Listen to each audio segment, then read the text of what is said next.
Hello to you all. Very good morning, everyone. Good morning, good morning, good morning, everyone. Good morning to all. कैसे हैं सब लोग? यार फटाफट अपना अटेंडेंस मार्क करो पहले तो फटाफट अपना अटेंडेंस मार्क करेंगे. Yes. Good morning, good morning, good morning everyone. Welcome to the first class. Welcome to the first class of the RRB JE CBT 1. कैसे हैं भैया? बढ़िया है, मस्त है, मजे में. Yes. Good morning, good morning, good morning everyone. Good morning, good morning. Harsh का डाउट है भैया, उसको वॉइस चैट पे आना है, जरा वॉइस चैट पे उसको लिया जाए. हाँ हर्ष, बोलेंगे बेटा. Good morning everyone. बोलिए हर्ष, योर डाउट. भैया पहले क्लास में तुमने हैंड रेस किया. अच्छा, चेक कर रहा था क्या कि ये काम करता है कि नहीं करता है? हैं? Good morning. चलिए कोई बात नहीं. आइए सर, तो आज हम लोग क्या करने जा रहे हैं? Today we are going to look at the orientation session. अब इस ओरिएंटेशन सेशन में देखो, एज यू ऑल नो, ये मेरा पढ़ाने का तरीका है कि पहला क्लास जो होता है उसमें आपको क्या पढ़ना है, कैसे पढ़ना है, ये बात होती है ना? क्योंकि हम आरआरबी जेई सीबीटी 1 का ये ओरिएंटेशन है. और ये अभी मैंने सारे बैचेस में पहला क्लास मैंने एक्टिव किया है. कारण ये है, I want everyone to understand what is RRB JE. और सीबीटी 1 क्वालिफाई करना क्या ये आसान है या मुश्किल है, वो तो अब समझ में आएगा. ठीक है. So my dear learners, RRB JE CBT 1 आज का सेशन आज जो रहेगा, आपको यही समझाना है कि सिलेबस कैसा है. अरे उल्टा लग गया क्या जी? थोड़ा सही है अब. हाँ, तो आज का जो क्लास है उसमें आपको यही समझाना है कि सिलेबस क्या है, क्वेश्चन पूछने का तरीका क्या होता है, ट्रिक्स पे क्यों काम करना होता है. ये सारी बातें आज हम कर रहे होंगे आपसे इन दिस ओरिएंटेशन सेशन. समझ में आ रहा है बात? तो ये समझना बहुत जरूरी है. और स्पेशली देखो, आफ्टर एई एग्जाम, मतलब अगर आप स्टेट एई ले लो या गेट ईएससी ले लो, अगर मैं किसी को अगर रेट करता हूं कि थोड़ा ठीक ठाक सैलरी है या फैसिलिटीज अच्छी है, मैं आरआरबी जेई को मानता हूं कंपेयर टू एसएससी जेई. ठीक है, तो आरआरबी जेई को मैं प्रेफरेंस देता हूं. और यहां पे तुम्हारा लाइफ बेटर होता है compare to as SSC JE when you enter. ठीक है, दैट्स व्हाई आई से कि कंपेयर टू एसएससी जेई में आरआरबी जेई को ऊपर रेट करता हूं. रीजन, भैया फैसिलिटीज जो तुम्हें मिलती है, जो पर्क्स तुम्हें मिलते हैं, और जो सैलरी तुम्हें मिलती है. ठीक है, अगर हम ओवरऑल वर्क एनवायरनमेंट को भी ध्यान में रखें तो मुझे ये बेटर मानता हूं मैं. ठीक है, क्लियर है बात? भैया अटेंडेंस मार्क नहीं करोगे? हैं? हाँ या ना? गुड मॉर्निंग कुछ तो लिखोगे ना भाई. चलो, okay. So my dear learners, पहला हम बात करते हैं सीबीटी 1. पहला हम बात करते हैं CBT 1. What is this CBT 1? हाँ भाई, आप किसको डाउट आया? हर्ष बाबू को फिर डाउट आया. हाँ हर्ष बोलो बेटा. अगर आप ईयरफोन लगाए हो तो ईयरफोन हटा दो, आपको तभी आप बोल पाओगे. इसलिए मुझे सुनाई नहीं दे रहा हो, कोई बड़ी बात नहीं है. बोलिए हर्ष.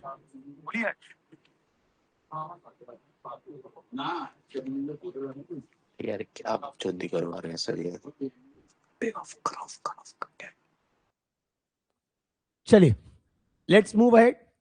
तो पहला बात करते हैं सीबीटी 1. अब ये सीबीटी 1 में कोई आपका नॉन टेक्निकल ही है, टेक्निकल कुछ है ही नहीं. मतलब टेक्निकल बोलने का मतलब कोर कुछ भी नहीं है. And it is a screening test. आपका जो सीबीटी 1 होता है, ये स्क्रीनिंग टेस्ट होता है टू शॉर्टलिस्ट द कैंडिडेट्स. मतलब ये जो नंबर आप जो सीबीटी 1 में स्कोर करोगे, ये सीबीटी 1 का मार्क्स आपका आगे काउंट नहीं होगा. आपको इसको बस एज अ क्वालिफिकेशन देखना है कि हम इसको अच्छा करके क्वालिफाई करेंगे. ये नंबर आगे आपको यूज नहीं होगा. ये पहला पार्ट दिमाग में रखेंगे. ठीक है. So it is not added in the final merit list. उसके बाद देखो, जो सीबीटी 2 के लिए बच्चा जाता है वो कितना जाता है? जितने नंबर ऑफ सीट्स होंगे उसका 15 गुना. फॉर एग्जाम्पल, 4000 बच्चों का 4100 का डेट आने वाला है 21 तारीख को. 4100 बच्चे के लिए सीट है।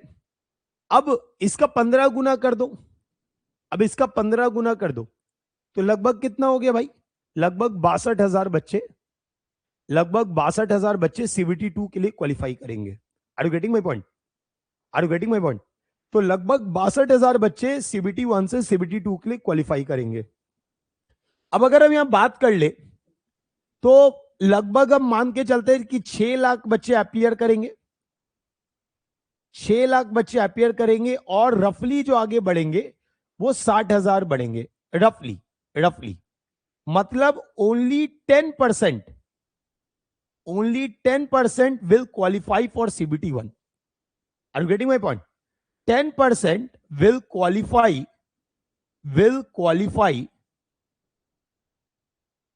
for CBT 2. CBT 1 देने के बाद आप CBT 2 के लिए सिर्फ 10% बच्चा जो अप्लाई करता है वो ऑलमोस्ट आगे बढ़ेगा। मतलब ये मैं रफली लास्ट ईयर के डाटा से मान रहा हूं। लास्ट ईयर 5.5 लाख के करीब बच्चों ने अपीयर किया था। अब ये इसमें से 60,000 ही आगे बढ़े होंगे, ये बात ध्यान रखना। तो लगभग 10% आप मान सकते हो। अब यहां पे समझना, ये आपका वेरी इंपॉर्टेंट फाउंडेशन बिल्डिंग वाला पार्ट है। तो अभी जैसे नॉन टेक का जो पोर्शन है वो आपको सीबीटी 1 और सीबीटी 2 दोनों में मिलेगा। तो अभी आपका टारगेट क्या होना है कि आपको जो नॉन टेक्निकल पोर्शन है, एप्टीट्यूड, मैथ्स, जनरल साइंस, ठीक है, इसको बढ़िया करने का। Are you getting my point? ताकि जब आप सीबीटी 2 के लिए जाओ, जब आप सीबीटी 2 के लिए एंटर करो, तो भाई मेरे वहां पे हमको ये नहीं लगना चाहिए कि हमारा नॉन टेक पूरा नहीं है, हम बैठ के उसी को उसको भी कंप्लीट कर रहे हैं, टेक को भी सही कर रहे हैं। तो वो नहीं होना है। तो यहां पे आपका टारगेट होता है कि सीबीटी 1 में अपना नॉन टेक पोर्शन को बढ़िया कर ले। समझ में आ रहा है बात? और उसी के लिए आपका बैच जल्दी भी स्टार्ट हो रहा है। ऐसा नहीं हो रहा है कि लेट स्टार्ट हम कर रहे हैं। बैच भी हम इसलिए आपके नोटिफिकेशन के अनुसार ही आपको बैच लॉन्च किया जा रहा है। देन एक चीज और ध्यान रखना, यहां भी नॉर्मलाइजेशन, जैसे गेट में नॉर्मलाइजेशन होता है ना, यहां भी नॉर्मलाइजेशन होता है, क्योंकि डिफरेंट शिफ्ट्स में एग्जाम होता है। Exam held in the different shifts, और इस डिफरेंट शिफ्ट्स के कारण आपका जो मार्क्स है वो नॉर्मलाइज होता है। अब जैसे एक अलग फॉर्मूला है। अब उस फॉर्मूले के बेसिस पे, depending on the average marks, topper marks, उसके बेसिस पे नॉर्मलाइजेशन होता है। तो डेफिनेटली बहुत बार ऐसा होता है कि जो बच्चा अच्छा भी कर रहा होता है, ठीक है, बट ड्यू टू नॉर्मलाइजेशन कम हो जाता है। इसलिए अपने आप को थोड़ा सा अहेड लेके चलो। अगर मान लो कि लास्ट ईयर कट ऑफ 68 के अराउंड था, ठीक है, तो आप मान के चलो कि आपको स्कोर जो करना है 75 प्लस टारगेट लेके चलना आउट ऑफ 100, तभी आप चांस है कि आप क्वालिफाई करते हो। मैं ये बहुत क्लियर मानता हूं। ठीक है, तो टारगेट अपने को उस तरीके से करना है कि हम क्वालिफाई कर पाए, है ना? क्लियर है बात? चलिए अब देखो यहां पे अगर हम बात कर रहे हैं तो किस तरीके का पैटर्न है, कैसे सवाल आते हैं।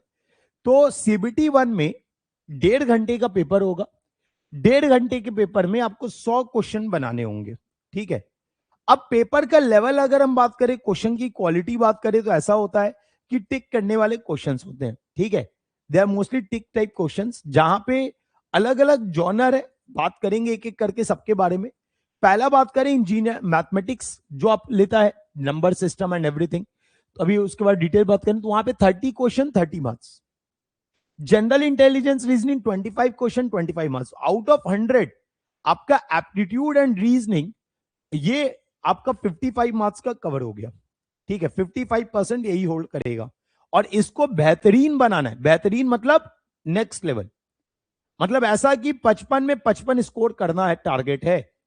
हाँ या ना? टारगेट यहां पे 55 स्कोर करना है, बिकॉज ये आप आराम से स्कोर कर सकते हो। अच्छा, दूसरा, ये जो जनरल साइंस वाला पार्ट है ये भी काफी आसान आता है। ये भी आपका डायरेक्ट 10th जो आपके बुकलेट्स हैं, ठीक है, जो आपने 10th में पढ़े हुए हैं उससे लिंक करके आपको आते हैं। ठीक है, तो ये स्कोर करना टफ नहीं है बेटा। This is not tough to score, this is not tough to score. आप आसानी से यहां पे स्कोर कर सकते हो। ठीक है, तो टोटल ये कितने हो गए? 85 marks. Next is general awareness. तो जिस चीज में तुमको सबसे ज्यादा डर लगता है, जनरल अवेयरनेस, वो बहुत हाई वेटेज का नहीं है, that is only 15 marks year. ठीक है, जहां पे हिस्ट्री, पॉलिटी सब कुछ आता है। ठीक है, तो वो कितने मार्क्स का है? That is only 15 marks. तो आपका जो बल्क स्कोरिंग होता है वो यहां होता है, this is a bulk scoring. ठीक है, 85 में अपने को टारगेट रखना है कि कम से कम 70 स्कोर करे minimum. Our target should be 70 out of 85, ये हमारा टारगेट होना चाहिए, ताकि हम दूसरों से पहले ही बहुत आगे निकल जाएं। तो ये हम टारगेट मिनिमम लेके चलेंगे to score in the SSC RRB JE CBT 1। और ये 15 में अगर आप 10 स्कोर कर गए कोई प्रॉब्लम ही नहीं है। तो इसमें अगर मान लो थोड़ा ऊपर नीचे भी हुआ तो चलेगा। अच्छा, यहां पे क्या निगेटिव मार्किंग होती है? Is there a negative marking in this? Yes, 1/3 negative marking. तो क्वेश्चन 1 नंबर का होता है, हर क्वेश्चन 1 नंबर का होता है, और गलत आंसर पे 1/3 निगेटिव मार्किंग भी होती है। तो मजे की बात यह है कि मैथ्स और रीजनिंग में आपको आंसर पता है तभी आप टिक करोगे। अगर मैथ्स और रीजनिंग में अगर आपको आंसर नहीं पता, आप टिक करोगे, सही बात है कि नहीं? तो यहां पे तो बच्चा निगेटिव मार्किंग नहीं करता है, यहां पे बच्चा निगेटिव मार्किंग नहीं करता है। निगेटिव मार्किंग कहां होती है ज्यादातर? आइदर जनरल साइंस और जनरल अवेयरनेस। तो ये आपको बहुत सोच समझ के फिल करना होता है, सबसे ज्यादा निगेटिव मार्किंग यही होती है। तो अगर आप, मेरा मानना है कि आप क्वेश्चंस कम अटेम्प्ट करो, जो नहीं आता है मत करो, लेकिन भाई मेरे निगेटिव मार्किंग मत करो, क्योंकि जो बना बनाया आंसर है वो भी गलत हो जाता है।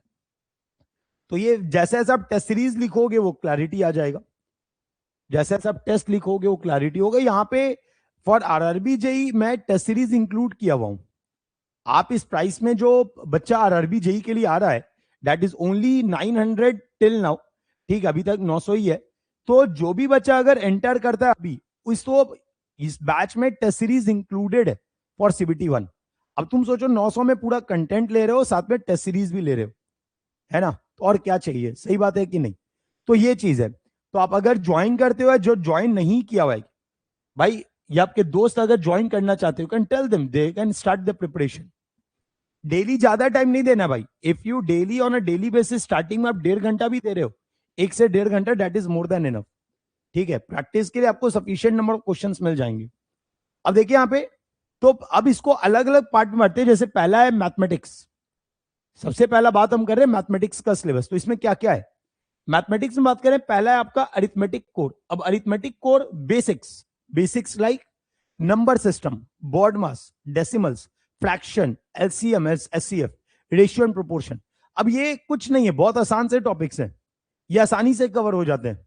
लेकिन बस वही है कि बेसिक से जीरो से चलोगे तो क्वेश्चंस बन जाएंगे। आप अगर सोचोगे कि भाई हमको सब आता है और बैठ के डायरेक्ट क्वेश्चंस लगाने लगोगे, तो शॉर्ट ट्रिक्स और जितने भी होते हैं यहाँ पे गायब हो जाते हैं। ठीक है, तो will go one by one. Will start with the engineering your arithmetic core only. यही पैटर्न में हम अपने सब क्लासेस को ले रहे होंगे।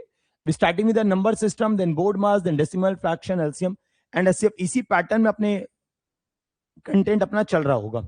Then coming to commercial math. In the commercial math, जैसे जो आपको basically day to day life में आपको चाहिए, है ना, like percentage, mensuration, time and work, time and distance topics, ये सारे होते हैं। तो ये आपका सेकंड फेज में हम ये कर रहे होंगे। Third is a financial algebra, जहां पे profit loss, simple interest and compound interest and algebra basics, this will do. And fourth is your advance basics, जहां पे statistics, geometry, trigonometry, square root calculations, ये सब आपको सिखा रहे होंगे। तो माय डियर लर्नर्स, ये आपका पहला पार्ट है मैथमेटिक्स का, और इसको हमने 4 भागों में बांटा, और इन्हीं 4 भागों में मैं आपको पढ़ा रहा हूंगा। ठीक है, एक आपका arithmetical core, commercial math, financial algebra, advance basic. तो ये 4 पार्ट में आपके पूरे मैथमेटिक्स को कवर किया जाएगा। ठीक है, जो कि आपका कितना नंबर लेके चलता है? 30 मार्क्स। जो कि आपका कितना नंबर लेता है? 30 मार्क्स। क्लियर है बात? नेक्स्ट, अब अगला आपका रीजनिंग है बेटा। अब अगला आपका रीजनिंग है। तो रीजनिंग को भी हमने 4 पार्ट में बांटा है। एक है पैटर्न रिकॉग्निशन, जहां पे एनालॉजीज हो गए, अल्फाबेटिकल एंड नंबर सीरीज हो गए, कोडिंग डिकोडिंग हो गए। ठीक, और ये नंबर, ये स्कोरिंग टॉपिक है। बस अगर कोई बच्चा प्रैक्टिस करता है तो ये टॉपिक बड़ा स्कोरिंग है और आराम से स्कोर किया जा सकता है। ठीक है, उसके बाद will go with the analytical reasoning, जहां पे मैथमेटिकल ऑपरेशंस, रिलेशनशिप्स, सिलोलिज्म, ठीक है, jumbling to handle complex logic, ये सारा चीज इसके अंदर आता है। ठीक है, उसके बाद विजुअल एंड स्पेशियल, देख के आपको बताना है, जैसे Venn diagram, practice Venn diagram, data interpretation, sufficiency to improve your spatial awareness score. बेटा ये आपका आरआरबी जेई के लिए है, ये पूरा आरआरबी जेई के लिए बता रहे हैं, ठीक है अर्षित? हाँ। Then next is your decision making, conclusion, decision making, identify in similarity and differences, test your real world engineering problem solving. तो यार देखो ये सारा जो एप्टीट्यूड वाला पोर्शन है काफी आसान होता है, और बस प्रैक्टिस सही से होनी चाहिए, आप आराम से स्कोर कर सकते हो। आपको बेसिक पता होना चाहिए, आप आराम से स्कोर कर सकते हो, कहीं पे कोई प्रॉब्लम नहीं है, ठीक है? आपको मैं दिखाऊंगा भी कि किस तरीके के सवाल आपको आते हैं, ये भी मैं आगे लेके आया हूं, तो आई विल कवर दैट। उसके बाद देखो यहां पे जनरल साइंस में अगर हम बात करें, तो जनरल साइंस में क्या है? फिजिक्स। फिजिक्स में क्या पूछेगा? Mechanics, optics, electricity, magnetism, fundamentals of engineering, ये सारा किसमें? फिजिक्स का एसेंशियल पार्ट है। केमिस्ट्री में बात करेंगे तो वहां पे आपको क्या पूछेगा? Periodic table, chemical reaction, acid base, metal non metal, तो ये तुम्हारा केमिस्ट्री का कोर है। कमिंग टू लाइफ साइंसेस, आपसे क्या पूछेगा? Human anatomy, plant physiology, basic ecology as per the CBSE class 10 curriculum, ये आपका लाइफ साइंस के अंदर आता है। और वेटेज बात करें 30 क्वेश्चंस, हाई स्कोरिंग जोन, साहब बोल रहे हैं देखो हाई स्कोरिंग जोन, पढ़ना लिमिटेड है, रिजल्ट ज्यादा बढ़िया आता है, ठीक है?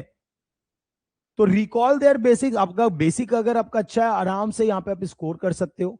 आउट ऑफ 30 देखो ऑलमोस्ट बच्चा 90% स्कोर करता है इस टॉपिक में, ठीक है? So this life science part 30 questions, मैंने बोला आपको बहुत क्लियर कि 90% तक बच्चा स्कोर कर सकता है अगर उसको ढंग से पढ़ाया गया तो।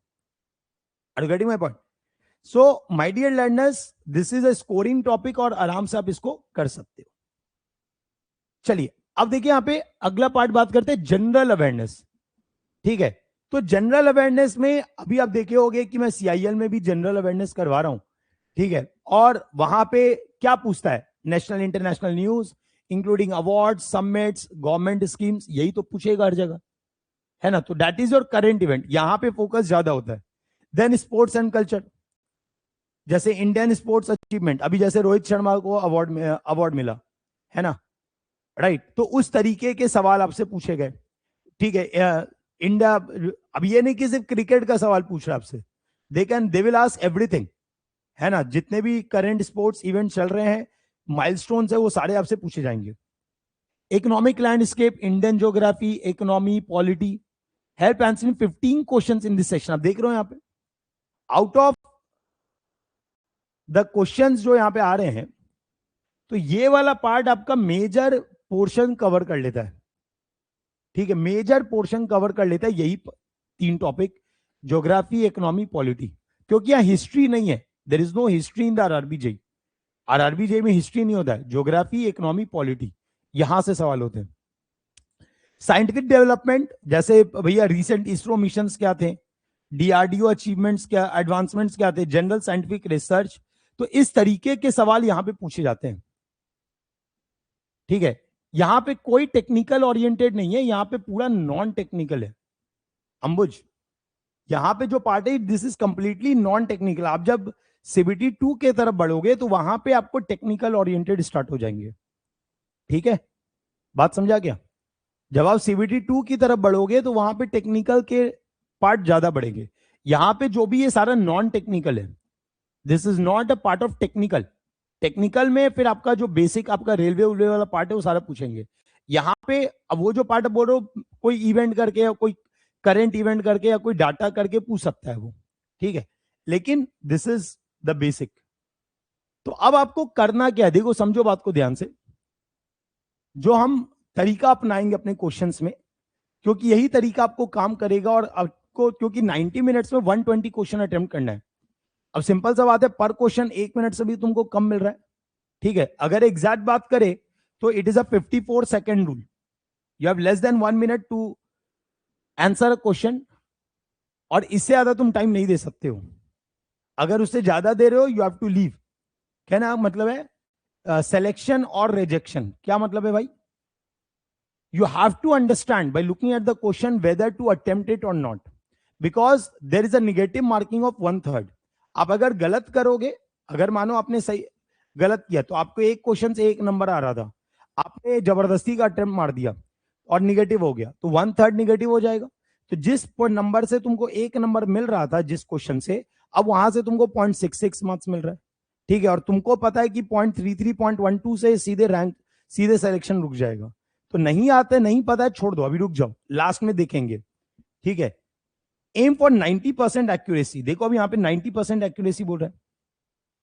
Better to attempt 75 question correctly than 95 question with 20 errors. एकदम ये बात क्लियर रखना, बिकॉज अब समझो अगर 95% तुम करेक्टली एश्योर कर रहे हो, ठीक है, तो तुम्हारे 75 मार्क्स बने। अब मानो तुमने 95 अटेम्प्ट किया और उसमें से तुमने 20 गलत कर दिया, तो अब सिंपल सा बात है, अगर तुमने 95 क्वेश्चन अटेम्प्ट किया, 75 सही किया तो इससे 75 मार्क्स मिले, 20 गलत किया तो 20 इंटू 1/3 दैट इज 6.67 आपका गलत हो गया। ये माइनस कर देते हैं, आपका वैल्यू कितना आ गया 68.83। अब जो तुम 75 ला सकते थे, ड्यू टू ओवर अटेम्प्ट तुम्हारा नंबर कहां चला गया, 68.83 चला गया, सीधे तुम डिस्क्वालीफाई हो सकते हो। Are you getting my point? तो इसीलिए निगेटिव मार्किंग से बचना है, निगेटिव मार्किंग से बचना है।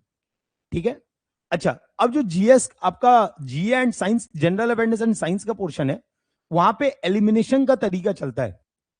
तो हम क्या करते हैं, अपने ऑप्शन को एलिमिनेट करते हैं।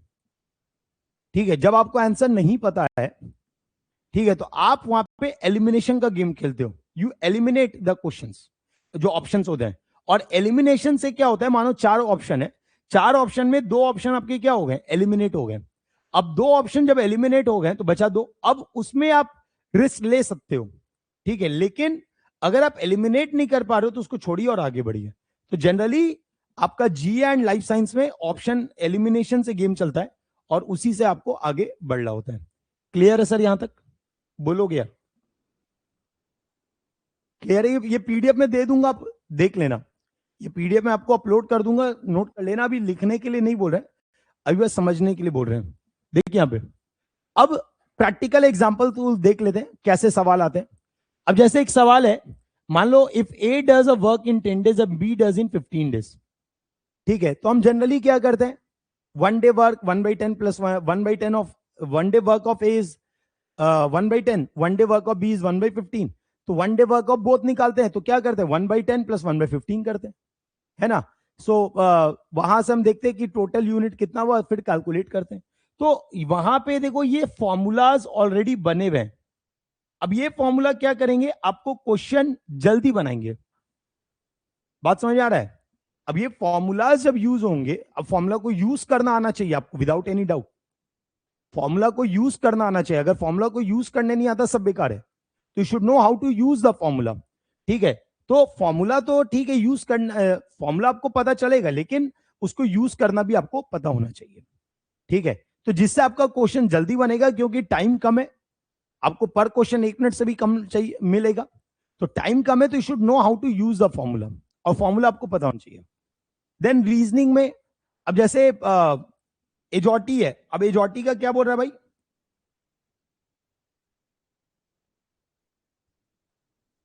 मेमोराइज बोल रहा है एजॉटी। अब जैसे ई कौन से पोजीशन पे, 5th, जे कौन से पे है 10, ओ किस पे 15, टी किस पे 20।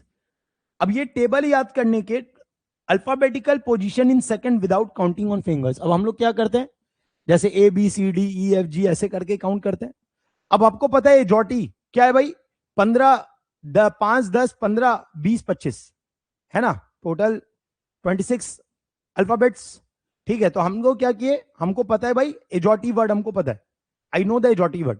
अब इससे रिलेट करके हम बिना कैलकुलेट किए कि भाई ऑन द फिंगर्स कि भाई कहां लैंड करता है, हम तुरंत वहां बता सकते हैं अल्फाबेटिकल पोजीशन को यूज करके। हमको फिंगर पे काउंट नहीं करना है कोडिंग के लिए। ठीक है, तो इस तरीके से आपको ट्रिक्स हम आपको बता रहे होंगे ताकि आप आसानी से पढ़ पाओ। देन अब जैसे सिलोलिज्म का सवाल है, सिलोलिज्म का सवाल है कैसा भाई, some A are B all B are C. अब ऐसे सवाल में बच्चे कंफ्यूज बहुत होते हैं, तो इसका बेस्ट तरीका होता है वेन डायग्राम बनाने का। The best way to solve such question is to draw using the Venn diagram. ठीक है, जिससे सवाल जल्दी बनता है, कैसा भी पूछ ले आप यहां पे बना सकते हो। Then we have data interpretation, जहां पे आपको ग्राफ को स्कैन करना होता है, ठीक है, for trends before reading detailed values, है ना, आपको ग्राफ को स्कैन करना पड़ेगा. Often the question only require approximate comparison. बहुत बार क्या होता है भाई कि आप दो जो आपका ग्राफ दिया हुआ है उस ग्राफ से बस एक सवाल पूछता है कि कौन ज्यादा है कौन कम है, तो आपको पूरा टेबल पढ़ने का भी जरूरत नहीं है, पूरा स्टेटमेंट पढ़ने का भी जरूरत नहीं है, just by looking at the graph आप आंसर कर सकते हो. So these are some practical examples of the mathematics and reasoning, है ना. उसके बाद इसी तरीके से अगर मानो साइंस पे आते हैं, साइंस एंड अवेयरनेस, तो साइंस में जैसे आपको विबग्योर के बारे में पता होना चाहिए, लाइट स्पेक्ट्रम, ठीक है. तो मेरे दोस्त white light, remember red has the longest wavelength and least deviation, ठीक है. उसी तरह violet has the least wavelength and maximum deviation. इस तरीके के पार्ट, ये सब आपको बेसिक चीजें हैं जो आपको बार बार पूछे जाते हैं. अभी अंबुज पूछ रहे थे सर, रेलवे वाला नहीं पूछता है क्या स्पेसिफिक, तो देखो मैंने क्या बोला था, जनरल अवेयरनेस वाले पार्ट में पूछ सकता है. जैसे रेलवे जोन, ठीक है, GA recall railway zone, use compass maps. अब जैसे हम क्या कर रहे होंगे, will using compass map to remember headquarters. Example Mumbai for the western central, है ना, कलकत्ता फॉर ईस्टर्न. तो ये कंपास के मैप्स के थ्रू हम ये चीज समझ रहे होंगे कि कहां पे क्या लाई कर रहा होगा, जिससे आपको पढ़ना या रिमेंबर करना आपके लिए क्या हो जाएगा, आसान हो जाएगा. देन सर्टेन फॉर्मूला, जैसे फिजिक्स फॉर्मूला, ये तो बहुत कॉमन है, force by mass into acceleration, ठीक है, in order to real world vehicle momentum to answer conceptual MCQ questions. इस तरीके के क्वेश्चंस आपको आते हैं. देन केमिस्ट्री शॉर्टकट, हर जगह आपके शॉर्टकट्स आने वाले हैं भाई, हर जगह आपको कुछ ना कुछ शॉर्टकट्स रहेंगे. जैसे oil rig, oxidation is loss, oxidation stands for loss, oil मतलब ऑक्सीडेशन इज लॉस और रिडक्शन इज गेन, ठीक है. तो गेन किसका, इलेक्ट्रॉन्स का. अब इससे रेडॉक्स क्वेश्चन आसान से बन जाते हैं. तो कुछ बेसिक्स हैं, शॉर्टकट्स हैं जो हम यहां पे आपको बताते चलेंगे, जिससे आपके क्वेश्चंस आसानी से बनते चलेंगे. क्लियर है बात. तो ये सर आपके प्रैक्टिकल एग्जांपल्स हैं. तो how you are going to study for the RRB JE CBT 1. पहला फेज आपका होगा कॉन्सेप्ट बिल्डिंग का, ठीक है. आप अगर चाहो तो साइड एनसीईआरटी के मैथ्स और साइंस को पढ़ सकते हो, बट रिक्वायरमेंट नहीं होगा. मैं सफिशिएंट हूं आपके क्लास के लिए, I will be dealing with everything, तो यहां पे बहुत ज्यादा टेंशन नहीं लेना है. हाँ, आपको कोशिश करना है ज्यादा से ज्यादा क्वेश्चन प्रैक्टिस करें. प्रीवियस ईयर क्वेश्चंस कैसे आए हुए आरआरबी जे में ये देखने होंगे. आप जो भी पढ़ लो, जो भी टॉपिक आप पढ़ लो, आपको उसका पीवाईक्यू साथ साथ लगाते चलना है, ठीक है. उसके बाद आपको फुल मॉक लिखना है, ठीक है. वंस दिस इज डन, आपने प्रैक्टिस कर लिया है, आपने कंटेंट कवर कर लिया है, इसके बाद आपका पार्ट होता है फुल मॉक लगाने का, ठीक है. You have to attend the full mock on at least every weekend या वीक. और उसके बाद वंस दिस इज डन, आपको जो डेली रूटीन आपका होना चाहिए कि 2 घंटा हमने मैथ पढ़ा, 1.5 घंटा रीजनिंग पढ़ा, 1 घंटा साइंस पढ़ा, स्पेशली उन बच्चों के लिए जो सिर्फ और सिर्फ आरआरबी जेई के लिए तैयारी कर रहे हैं, ठीक है. पीवाईक्यू हम टॉपिक वाइज अवेलेबल कराने की कोशिश कर रहे हैं, वो करवा देंगे, ठीक है. क्लियर है बात. Yes, is the point clear to everyone. चलिए अब देखिए यहां पे. सो अब यहां पे नेगेटिव मार्किंग ट्रैप कैसे बचना है, ये भी बहुत इंपॉर्टेंट है, जो मैं भी बताते जा रहा हूं. So you have to follow 50-50 rule. आप गेस तभी करोगे जब 4 में से आपने 2 ऑप्शन एलिमिनेट कर दिया. अगर 4 में से आप 2 ऑप्शन लेट नहीं कर पा रहे हो, आप गेस नहीं करोगे. ये पहला रूल है आरआरबी जेई का. दूसरा है ईगो से बचिए, ठीक है. अब बहुत बच्चा क्या होता है ना, ये हमको ये तो करना ही करना है, I have to solve this question. अब उसके कारण क्या होता है, वो जहां पे मैंने क्या बोला, 1 मिनट से कम आप टाइम दे सकते हो, आप उससे ज्यादा टाइम नहीं दे सकते हो. ज्यादा दोगे आपका बाकी क्वेश्चन नहीं बनेगा. तो you have to avoid this the ego issue. आपके अंदर वो जो ये है, वो that is a ego issue, कि नहीं ये तो यार होना ही चाहिए ना, वो नहीं करना है भाई. आपके पास 1 मिनट से कम है, ये बात ध्यान रखिए, ठीक है. उसके बाद आप अपने पूरे जो सब्जेक्ट्स होते हैं उसको 3 पार्ट में बांटते हो. कुछ क्वेश्चन ऐसे जो श्योर शॉर्ट होते हैं, जो तुरंत हम बन जाते हैं. कुछ क्वेश्चन होते हैं ये आपके round 1 for sure short question आपने कर दिया. राउंड 2 फॉर लॉजिक डिडक्शन, भैया लॉजिक होने से आपने एलिमिनेशन से क्वेश्चन किया. राउंड 3 क्विक रिव्यू, भैया एक बार देखना है वापस से कि भैया आपने सही किया है कि नहीं. बच्चों को इतना टाइम ही नहीं मिलता है, उनको लगता है 90 मिनट्स कम पड़ जाएंगे, बट जो बच्चा कंटिन्यूअस प्रैक्टिस करता है उसके लिए 90 मिनट बहुत होते हैं. और वो तभी आएगा जब आप टेस्ट सीरीज लिखोगे, प्रैक्टिस करोगे, तभी आएगा. Then next is a mock analysis. बेटा बिना मॉक के सब बेकार है, आप जब तक टेस्ट नहीं दोगे आपको समझ में नहीं आएगा। तो यहां से आइडेंटिफाई होता है कि भैया आपको क्या अटेम्प्ट करना है, क्या अटेम्प्ट नहीं करना है, कितना रिस्क लेना है, कितना नहीं लेना है, right. So this is the rule that you have to follow, है ना। एंड सिंपल सा बात है, डिसिप्लिन लो। If you are discipline definitely you are going to score good, है ना। एंड बेहतर कर रहे होगे आप। तो I think now RRB JE CBT 1 में क्या सिलेबस है, क्या तरीका है हमको अटेम्प्ट करने का, किस तरीके के क्वेश्चंस आते हैं, एग्जाम का डिमांड क्या है, ये सारी बात मैं इस सेशन के माध्यम से आपको बताना चाहता। क्या ये पार्ट सबको क्लियर है? बोलोगे यार, is the part clear to everyone? So we will be starting with the number system. We will be starting with the number system, but not today, due to some emergency I have to leave for 4 days।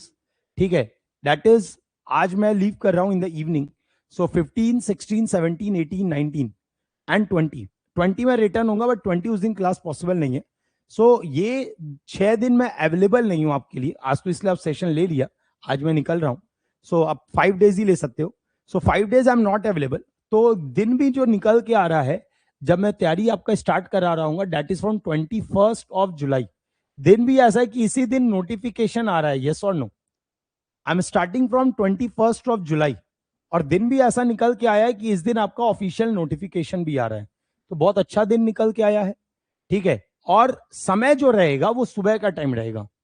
जो classes का time होगा that will be morning 9 AM, 9 AM in the morning. This time we are going to start. Okay, we are going to start at 9 AM in the morning on a daily basis. Monday to Saturday mostly आपका class रहने का मैं plan कर रहा हूँ, ठीक है। So will keep it in the morning only. So 9 from 21 July 9 AM classes will be scheduled. Clear है बात बेटा? Is the point clear to everyone? बोलोगे यार, is the point clear to everyone? So from 21 July 9 AM in the morning आपकी classes start हो जाएगी, ठीक है। तो अब परेशान मत होना, सर अभी तो टाइम है। अरे टाइम है, कोई बात नहीं, बाकी सब्जेक्ट्स करो ना।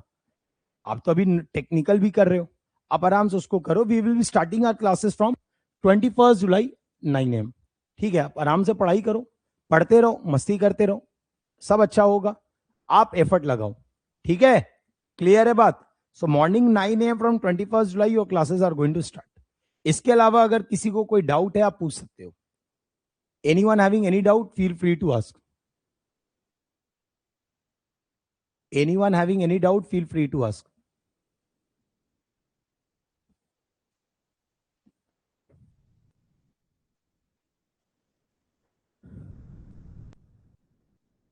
यस, किसी को कहीं पे कोई डाउट है यू कैन आस्क। कोई डाउट नहीं है? कोई डाउट नहीं है फिर? हाँ भैया, अब टेंशन मत लेना, अब टेंशन मत लेना। क्लासेस को एंड एवरीथिंग आप आराम से पढ़ाई करो। अगर इसके बाद भी किसी को कोई भी डाउट आ रहा है they can feel free to ask. आप बेझिझक होके पूछो। आप अपनी तैयारी को बेहतर बनाओ, that is the most important part. और हम आपके साथ चल रहे हैं, मेहनत करेंगे आपके साथ, कोई टेंशन लेना ही नहीं है। आपको टेंशन लेना ही नहीं है, ठीक है। You don't have to take tension. आप बस मेहनत करिए, अच्छा से एफर्ट लगाइए। That is the only thing we require from your side, ठीक है। अरे बोलो भाई, हाँ या ना? Is it clear to everyone? Yes, clear है? चल, so will meet on 21 July, time will be 9 AM। और हम जो टॉपिक से स्टार्ट कर रहे होंगे, the topic will be number system. We will start with the number system. We'll start with the number system and ये कब होगा? From 21st of July. Clear है? All clear?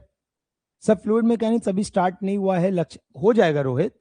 फ्लूइड मैकेनिक्स आपका भी स्टार्ट होने ही वाला है, विद इन मान चलो 3 दिन या 4 दिन के अंदर में आपका फ्लूइड स्टार्ट हो जाएगा, ठीक है। देखो एसएससी जेई में यही है कि भाई अभी क्या नोटिफिकेशन नहीं आया है अभी तक, ठीक है। इसलिए मैं भी थोड़ा रिलैक्स होके बैठा हुआ हूं, है ना। इसलिए मैं टेंशन ले भी नहीं रहा हूं उसको, और आराम से मैं उसको अच्छे से, क्योंकि आपका स्ट्रक्चर और सर्वे मैं कवर करूंगा। I will be covering your structure and सर्वे, ठीक है, इन द एसएससी जेई। पहले ही मैं सॉम कवर कर चुका हूँ, जियोटेक कवर कर चुका हूँ, तो स्ट्रक्चर और ओसीएफ कवर कर चुका हूँ। स्ट्रक्चर और सर्वे आई विल बी कवरिंग। आपका स्टील चेतन सर कवर करेंगे, ठीक है।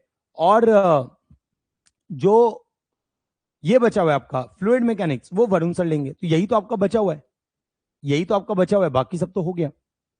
यही तो अब आरसीसी में आपका, अभी आरसीसी आपका चल रहा था, तो आरसीसी आपका बस अब प्री स्ट्रेस बच गया है। You have completed everything SSC JE में। आरसीसी में बस आपका प्री स्ट्रेस बचा हुआ है, तो बहुत ज्यादा कुछ टाइम नहीं लगना है। अब आपका काम है जो पढ़ लिए हो उसको अच्छे से रिवाइज करो, ठीक है रोहित।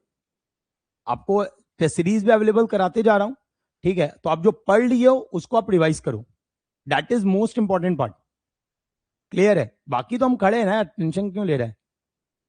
क्लियर है? अच्छा, ये वाला बात आप सबको क्लियर होगा जो बच्चा आरआरबी जेई के लिए जाना चाहिए। It's a different batch. आज पहला क्लास सारे बैचेस में हम डाल दिए हैं, but it's a different batch, और ये सबको एक्सेस नहीं मिलेगा। ये सिर्फ आरआरबी जेई एक्सक्लूसिव बैच है, इसलिए फीस भी मैंने बहुत नॉमिनल रखा है। सो इवन जो बच्चा बैच के अंदर है, कोई और बैच में है और आरआरबी जेई को आगे कंटिन्यू करना चाहता है, they can start with this. ठीक है, चलो फिर मिलते हैं हम लोग, है ना? मिलते हैं हम लोग। Bye bye, take care, see you all on 21st for this number system class. Bye bye.